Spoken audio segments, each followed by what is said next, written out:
न जाओ, सावन चढ़ा है देखो ऐसे न सताओ।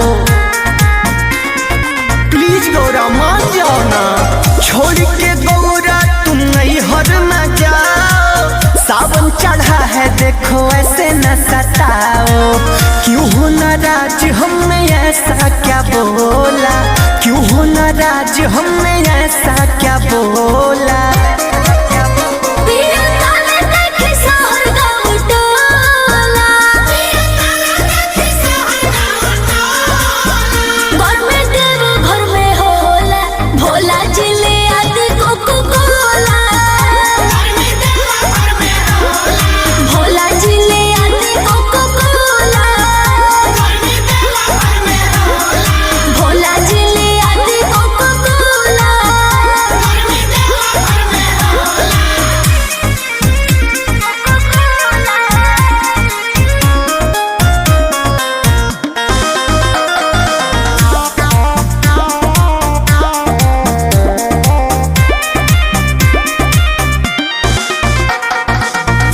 साल बाद सब आए हैं कवरिया, शिवलिंग पर मेरे करने जल ढरिया।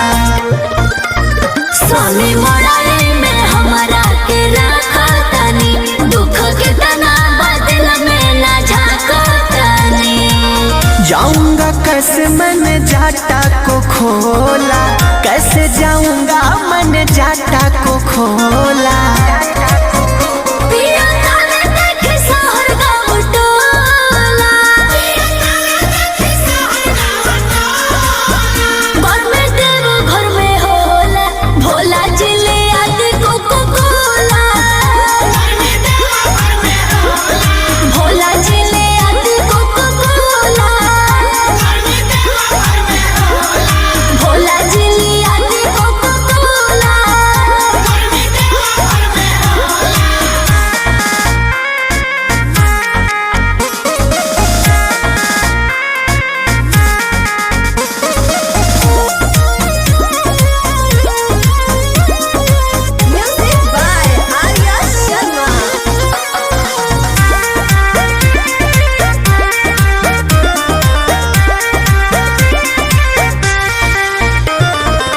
बिजी है अभी मेरा भक्त सारा आया है, कोई गम का मारा कोई दुख का सताया है।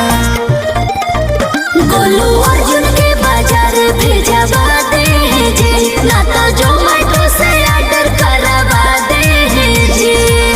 लो है गणेश की मम्मी खा लो हजमोला, लो है गणेश की मम्मी खा लो हजमोला।